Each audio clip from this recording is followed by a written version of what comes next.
جب ہم نماز پڑھتے ہیں تو اللہ تعالیٰ کو کیا ملتا ہے اس میں سے؟ کوئی فائدہ اس کا بتائیے؟ کچھ بھی نہیں، کچھ بھی نہیں. اگر ہم ہاتھ پاؤں یعنی وضو نہ کریں تو اس کا کیا نقصان ہے؟ ہمارا فائدہ ہی فائدہ ہے. ہم صاف ستھرے ہو جاتے ہیں، میل کچیل دور ہو جاتا ہے. 5 دفعہ جو اپنے آپ کو صاف کرے اس شخص کی چمک دمک کا کیا ٹھکانا.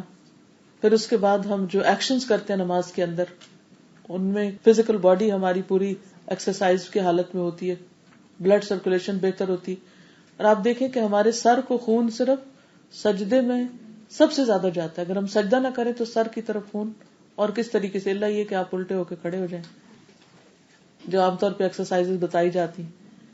یا پھر رات کو سوتے وقت، اور سوتے وقت بھی ہمارا تکیہ ہوتا ہے، کبھی رائٹ ہوتے ہیں، کبھی لیفٹ ہوتے ہیں، کبھی سیدھے ہوتے ہیں، کبھی الٹے ہوتے ہیں. جو خون دماغ میں سپلائی کرتا ہے سجدہ، وہ کوئی اور طریقہ نہیں کر سکتا. تو اللہ تعالیٰ کا کیا فائدہ کہ ہم اپنے دماغ میں خون لے کے جائیں؟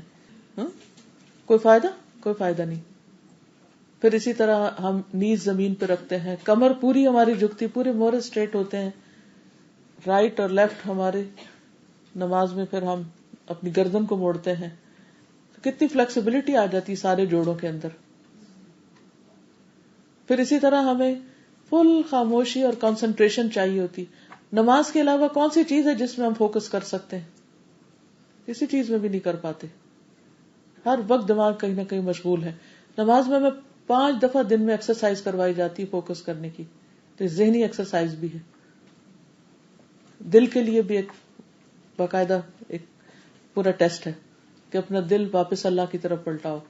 بار بار اللہ کی محبت کا احساس دلایا جاتا ہے اس میں. تو اللہ تعالیٰ کو تو کچھ فائدہ نہیں اس میں.